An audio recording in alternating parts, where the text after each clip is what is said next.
Okay, welcome everybody to, I think this is session 5 of Navigating Uncertainty.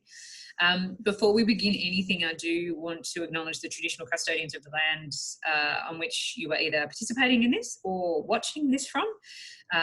Pay respects to elders past, present and emerging, and also just give a real kind of commitment and acknowledgement to the fact that we're on sovereign land that was never ceded, and to ensure that we support, as best we can, I guess, the signing of treaty to ensure that there is some form of reconciliation. So the purpose of these sessions is to, I guess, bring people together to learn a range of new skills that will help in this time of real uncertainty, how to navigate through to, I guess, a meaningful outcome and in a purposeful way. But doing it together with a sense of collaboration, with a sense of hope, with a sense of optimism, and definitely a sense of possibility.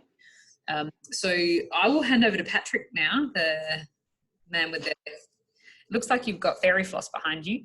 I know, it does, doesn't it? I felt frivolous with my background today, and since it's a bit grey outside, I thought I'd cheer up the session with my bright days. Yeah, cool. I also want to share a new trick that I learned. I don't know if you know this, but I learned it the other day. If you're muted, you don't have to go in and unmute it. You just press the space bar, hold the space bar down, and you can talk. So if everybody's muted and you want to chat, you just hold the space bar and talk, and then you let it go and it mutes you again. So that's my Zoom trick that I learned. Cool. Looks like Natalie knew that because she nodded with recognition. So, welcome. Today's sort of session is about inspiring your partner. One big thing that we do with impro or applied improvisation is we're always looking to get the best from our partner. And in uncertain times, and when we're trying to navigate through the unknown and fear of where we are at, we really need to find and get the best from our partner, the people that we're dealing with, the people that we're working with, performing with, associating with. So trying to inspire them, light up their positivity, have a joyful acceptance of ideas that come from them so they have the same for you. Always look to what's the passion that person has, what's the spark that I can get from those people to get the best from them. And that way I'm focusing on outward towards them, and I'm not in my head. I'm not thinking about what I have to do and where I can go. I'm just focusing on my partner with the confidence that they are doing the same for me, which is a powerful combination. And this is a very strong, positive place for co-creation. So today's about inspiring a partner from a improv perspective. I also start, as you know, if you haven't done a session before, I think Chris hasn't, is we start with what's called a brain gym, an exercise that kind of balances the left, right side of our brains. And I've been inventing new ones since lying in bed at night, can't sleep because my brain's working on these new brain gym aspects. So this one is very simple. With our right hand, we're going to draw a square. So it's just 1, 2, 3, 4. 1, 2, 3, 4. 1, 2, 3, 4. It's very simple. So it's just a square. With our left hand, we're going to draw an equilateral triangle, which is the same base as the base of the square. So it's about that size. Equilateral triangle. 1, 2, 3. 1, 2, 2, 3. And now what we do is we start in the bottom right-hand corner and you draw the square and the triangle at the same time. I know, right? At one point it does join up. And that way we get it. So 1, 2, 3, 4. I know, it's crazy. Yeah, when you're doing it like this, because you can see what shape you're creating. But yeah, looks like the world's weirdest sort of arms aerobic. So these are just little exercises I can leave with you to practice. It's not one and then the other, one and then the other, because that's cheating. You have to do it at the same time. Otherwise, you're going. And if you get really good at it, then you do the triangle with this hand and the square with that hand, and then. Or you can do a rhomboid, and that's your brain really blows up. Okay, so that's something for you to teach your friends. All right, so inspiring your partner. We're looking at trying to take, first of all, the power out of the word no. A lot of time when we throw ideas towards people, we can get knocked back. It doesn't fit with the idea that we're working. This is fine. And if we're doing an exercise and we're trying to find what inspires our partner and they're not inspired by it, there's a real danger that they can push with a negative rejection to you, and that has effect. So we want to, for this exercise, use what I call the happy note. So it's a no, it's not nah or no. It's a positive no. It's just, I've got no ownership around this negative space. It's just no, that doesn't inspire me. So just to demonstrate, Naomi and I are going to tell a story. And I will suggest an idea. And if Naomi likes this, likes the idea, she goes, what happens next?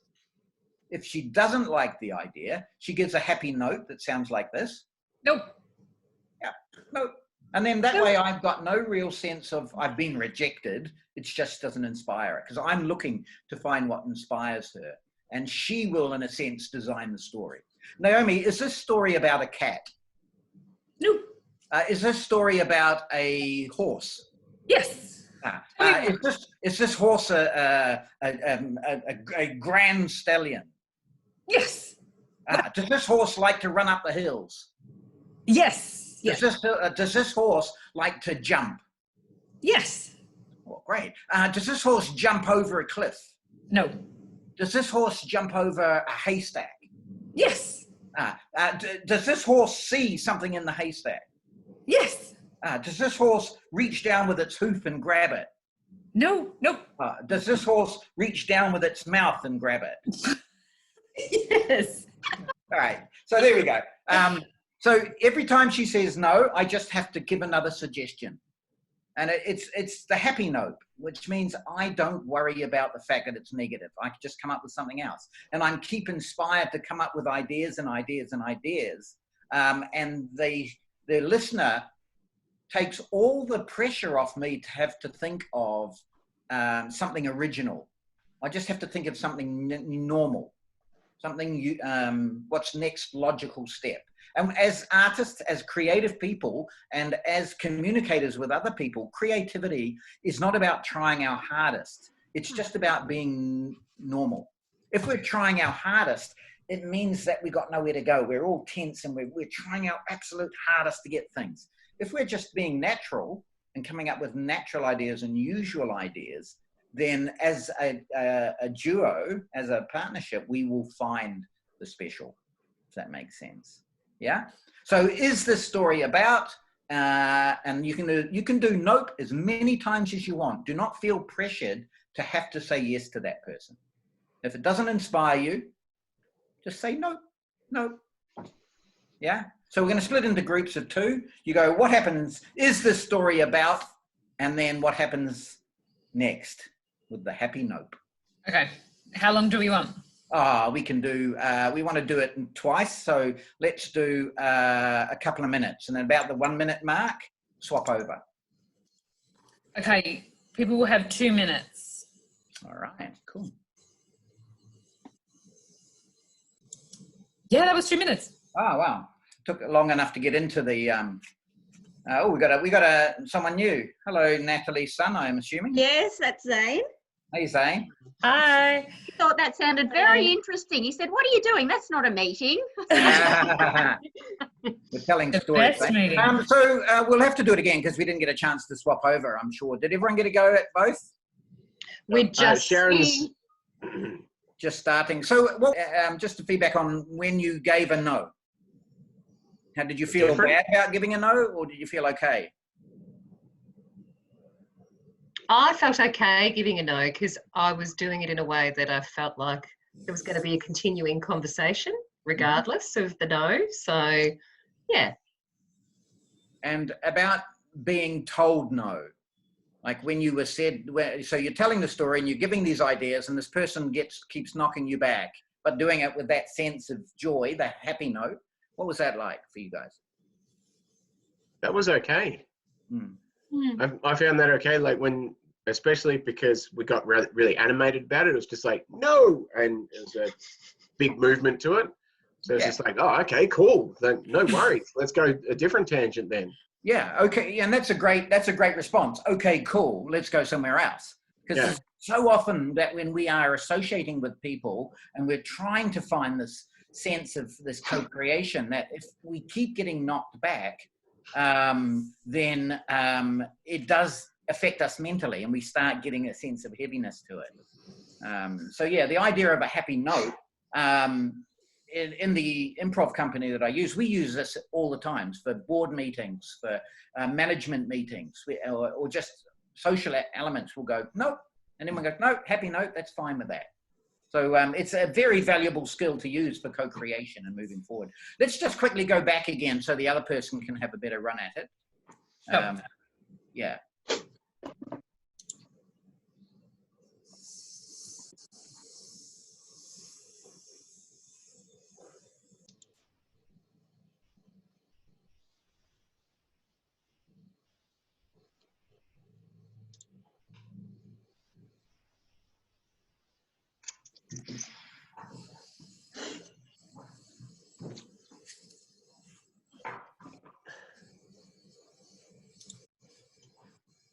So there's an interesting thing.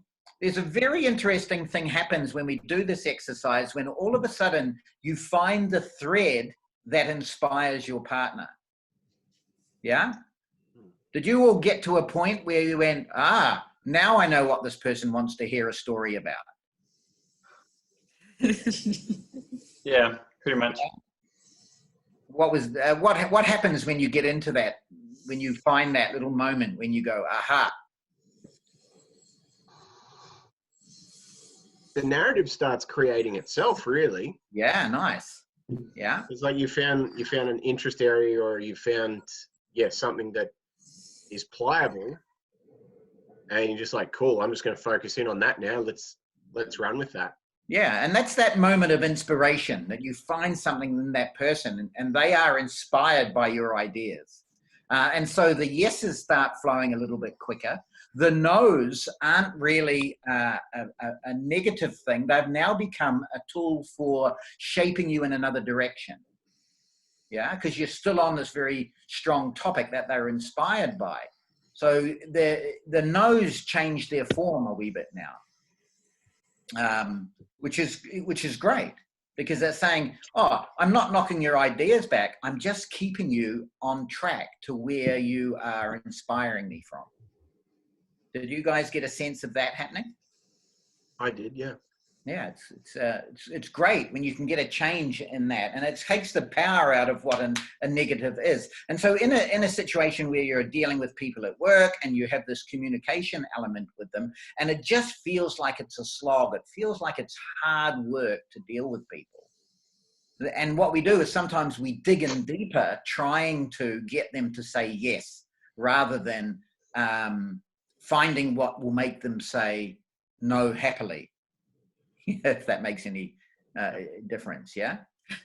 So we're looking at that inspiration. Naomi, looks like you've got something to add. Oh, I was just laughing at that as your explanation there. But it was also this idea of finding what lights someone up, or finding more about a person through what inspires them, as opposed to, kind of interrogating someone to find out what they like or don't like, or yes or no answers, or, having a particular process that you follow. Like, it's just this really beautiful, organic, inspiring, and it's more enjoyable for everybody involved, and you get a more honest, much more honest answer to it as well.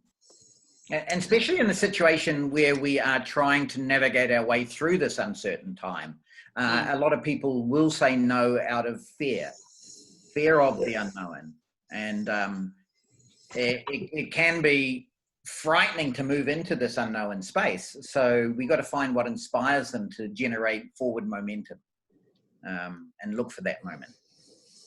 All right. So the next exercise again is on this co-creation, on this taking somebody's idea and adding it to it, the yes and aspect that we've been working with right from the get-go. And it's called You Have a, I Have a. That's what I've labeled this exercise. And so I'm just going to say to Naomi, I have a, and I'll mention an object or something, a concept, could be anything. Naomi will say, well, you have, and repeat the object, so I have, and add to it. It'll make sense once you say it. Naomi, I have a memory.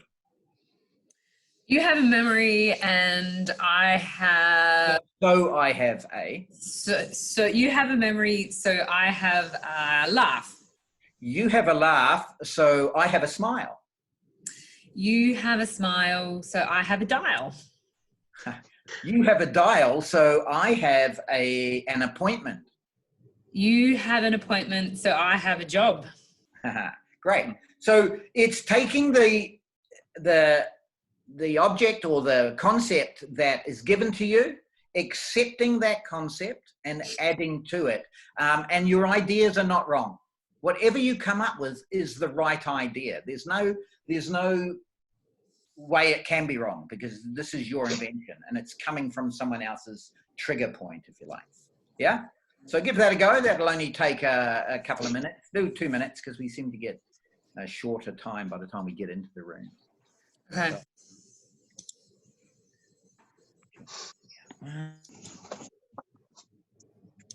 Oh, in the car. Yeah, I have a phone holder in the car. With an amazing jacket. Thank Great you. jacket. Yeah. Oh, hello.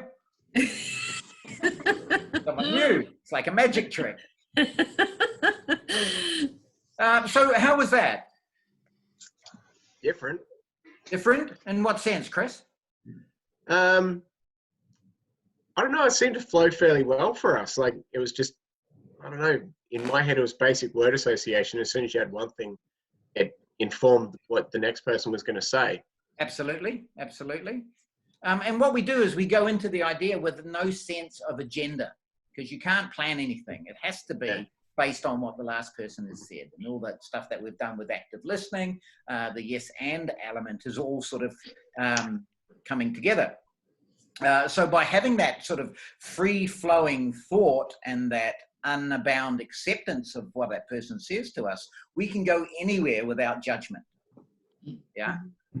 So in a work situation, that if we do go into these elements with a clearer, with no real sense of agenda, and just with an open acceptance, a joyful acceptance of a person's idea, then it can go anywhere. As my exercise with Natalie and I did, it went all over the show. Any other sort of feedback from that? I found it easier because, yeah, like you just had to bounce off one idea. And the first exercise, I found it like against how I would normally go to ask very closed questions. Like I kept wanting to ask, like, tell me more questions. Like, oh, how about this? And this one is obviously just like one word you had to come up with. Yeah. Yeah, I mean, they're all sort of varieties on the same idea, and just with different concepts of it. So it's not very focused, though. This is quite rambling. This is quite wide and scattergun, that you can just go anywhere with it. But that's a very valuable thing to take to meetings. And ideas and co-creation is all about throwing ideas out, having these ideas accepted and not knocked back. But if we are going to knock them back, we want to do it with a happy note. So we're not taking that negative out of that, inspiring that person's ideas. I love this activity as well, because it broadens your perspective. You know, the thing that you might have in your own head as an association to the object that's just been raised or that you've just spoken about can be blown out of the water, and you need to just be constantly reacting. But it broadens your understanding of, you know, association and different people's perspectives. And I love that it can just evolve anywhere. you know, from one point you think, hang on, where did we get to? And that could change every single time you do the activity, even with the same start point. So, you know, it's always good to be able to come back to that too, to think, all right, we took an idea, we followed it to a conclusion. That's not the right conclusion or not the conclusion we're hoping for. We can do it again and again and again and again. Yeah, who says that when we are trying to be co-creative with and work with other people, that we got one shot at it. We've got as many shots as we need to make it work. These are ideas that hopefully will make it work quicker with that, because the stumbling blocks are the blocking, the wimping, the hogging, the way that we're shutting each other down. So this next exercise is my favorite. I've done it as a performance aspect as well in live shows, but it's also one of the sort of culminates a lot of all the skills of improvisation together in one sort of very simple exercise. And it's a two-person exercise again, and Naomi and I will demonstrate, because she's just chafing at the bit to do these impro exercises. She loves it. And it's speaking one word at a time, and we're going to try and tell a story speaking a word at a time. We are one person, so we refer to each other as I rather than we, and it's past tense we're referring back. Walking yesterday to the beach. I found an open umbrella. Picking. Did you say picking? Picking seashells from the beach. I placed them in the umbrella. I was hoping you'd say something else then. All right, so that's very simple as that. There's a lot in that, even just that little exercise there. There's quite a lot going on, and I want to try it with your partner first before we sort of talk about the what we can unpack from this. So I, rather than things, start with a verb. If you get to the end of a sentence or a paragraph, start with another verb, because the verb will create the action that goes forward. All right, so 3 minutes. Naomi? Sure thing.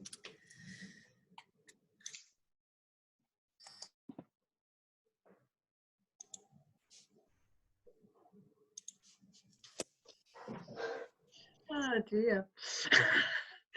Oh, that's tricky. It's really tricky. It was really quite disjointed, and the story didn't make any sense. It's so much fun watching you all come back. I like it. Cameron. All right, excellent. So this is one of my favorite all-time exercises and performance aspects. Interested to hear how you guys felt with how it went with that to start with. I liked it. Yeah. Did you manage to tell a coherent story? Not really, no. No, it's a bit of a struggle. Why? Why? Yeah. Because you're not normally responding to a word. You sort of have a bit more context and content to work with. So it just felt a bit blunted. Yeah. Right. Yeah. So there are a lot of pitfalls that happen here. And one of the things that that drives this to make this exercise work really, really well, and to make this a very entertaining performance piece, can be that you have to wholeheartedly accept the ideas that your partner comes up with. Yeah. On the beach, I was, in my mind, with Natalie's example, on my mind, Naomi, sorry, on my mind, I wanted to find a treasure chest, but she said umbrella.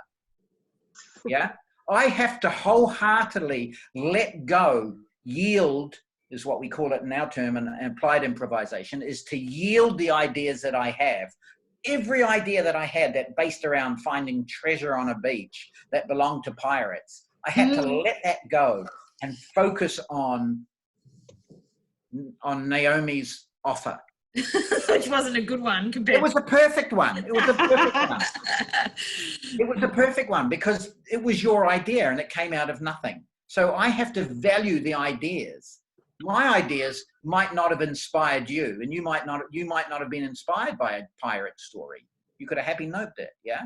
So unless I am prepared to yield the ideas and give up over to my partner, we're not going to be able to move forward from my perspective. The same is happening with Naomi. Yeah, if she then has this idea in her head about an umbrella on a beach, and she's got some ideas, and I bring another element into it that doesn't go with her concept of the story in her head, it's going to be clunky for her as well. Yeah. So this is a very, very important skill to be able to have, is to yield the ideas and flow and go with the partner constantly. We're constantly having to give over the concepts that we have in our head and focus on the partner's idea, because they are then going to have to do exactly the same back to us. Yeah. The other thing with this is that what we tend to do is we bring in more ideas than we need. Yeah. I could have said, I got the shells and I could have put them in a plastic bag, or I could have put them in a pirate chest, and I could have wedged my idea into the story. But there was something in the story already that I could use, that I didn't have to think, because there was already an umbrella in the story. Yeah. So I'm now having to shelve ideas, get the ideas that come into the story, put them into like shelves in my mind, that if I need anything in the story, if there's a storm come, I could have shielded myself from a storm with the umbrella. I could collect shells in the umbrella. If all of a sudden there was a flood, I could have sat in the umbrella and rowed home. I didn't have to think of new ideas all the time. All I have to do is retain, and we did this work last week on retaining the ideas, shelving them in my mind that I can bring them back in. Yeah. So we don't need to have too many stories, too many stories, too many stories, too many offers in the story. Yeah. So what really stood out for me there, Patrick, is this idea of when you said, you know, you could have easily brought your treasure chest back in. To my mind, would not have been yielding. No. And decided to bring it back in at another point. So, you know, it is about, you know, really giving that up as opposed to just finding another opportunity to bring it back in again. Yeah. Yeah, and it makes for clearer, cleaner ideas if we are not bringing too many ideas in all the time. Every idea is a great idea. An umbrella is a brilliant idea because it was Naomi's turn to make a suggestion. So whatever she suggested, I'm going to endow it in my mind as a brilliant idea because I didn't have anything. It was her turn. So I have to accept it. I have to yield my ideas, and I have to throw my focus, my positivity, and my joyful acceptance of her ideas to make our co-creation work. Yeah. How many of you were thinking while you were doing that exercise and you got to a point where you went, oh, I want this object to be, I want this something or other to be something, and it never happened? Because the story went somewhere else. That happens a lot in this exercise, yeah? So we'll do it again. We've probably got time for another quick go at it. And then just take those in mind. And if you're getting good at it, just speed up, speed up, speed up. I, not we. Should I make it a little less time then? Make it a little less time, just a couple of minutes. Okay. Oh, I want to know what happened. I want to know what happened. That was a great story. We're getting into it there. So what happens a lot is this, that sometimes you end up just saying all the small words. I, am, of, the. And you go, oh, I'm not really having much fun in this story.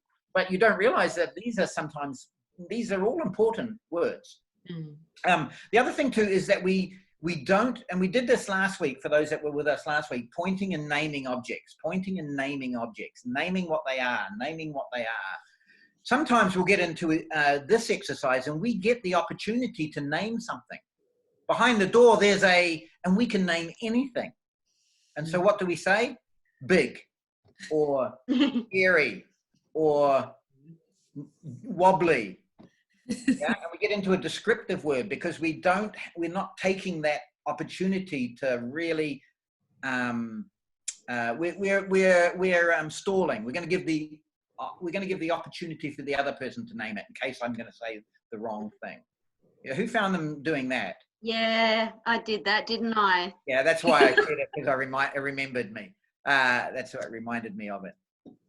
But that's fine. It happens, you know. But if we get into the point where one person will say it, which is great because it's a descriptive thing, you know, a mouse as opposed to a hairy mouse or a gigantic mouse. That's fine.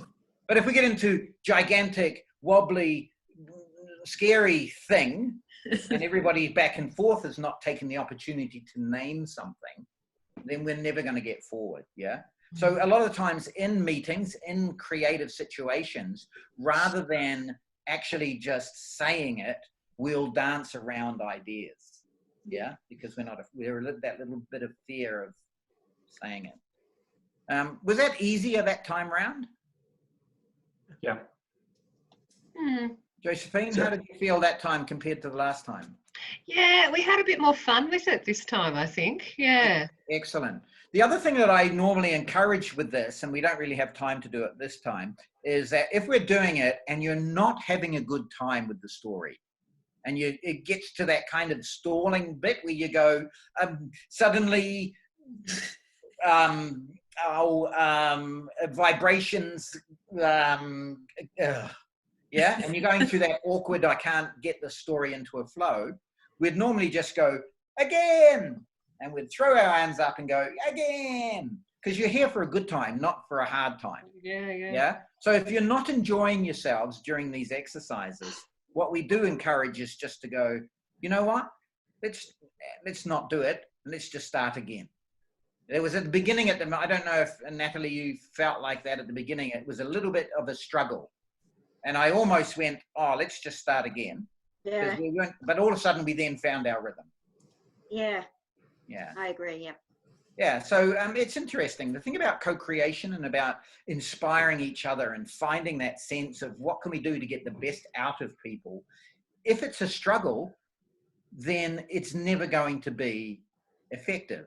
So if we are struggling, we just call it and go, hey, you know what? We're having a hard time with this. Let's just start again. But sometimes we'll just dig deep and try to work our way through things. And it just becomes so much harder, yeah? All right. So, Naomi, you got any sort of... No.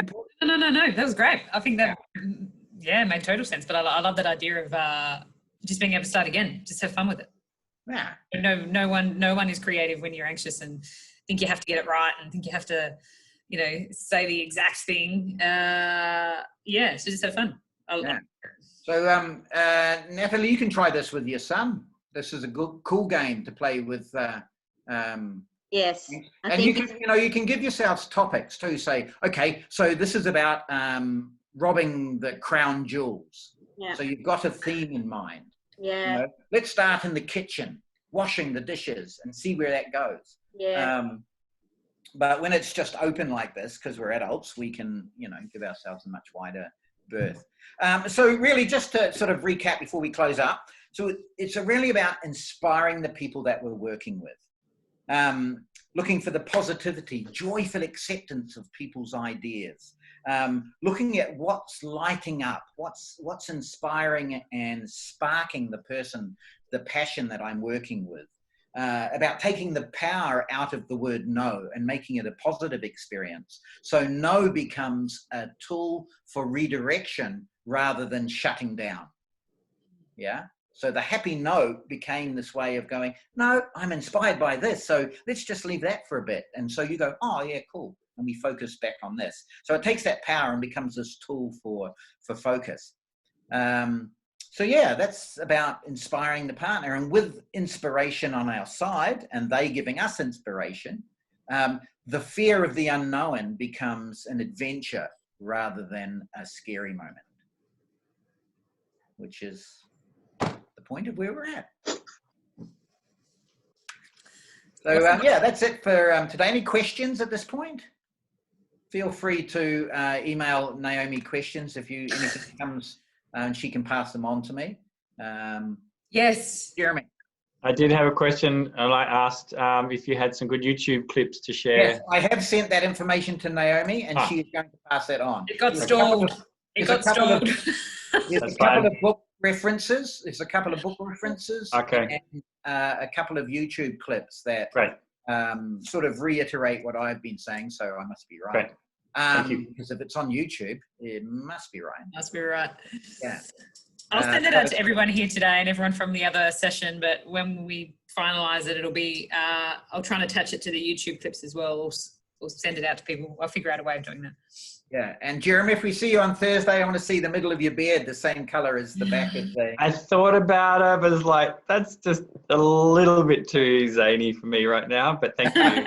But I could just back there, you can't see it so much. That's very clowny. How about that? Will that do? All right, thank you very much, guys. Thanks. Thanks, everybody. Ciao. Thanks very much. That was great. Thank you. You're welcome. Thank you. Will it be the same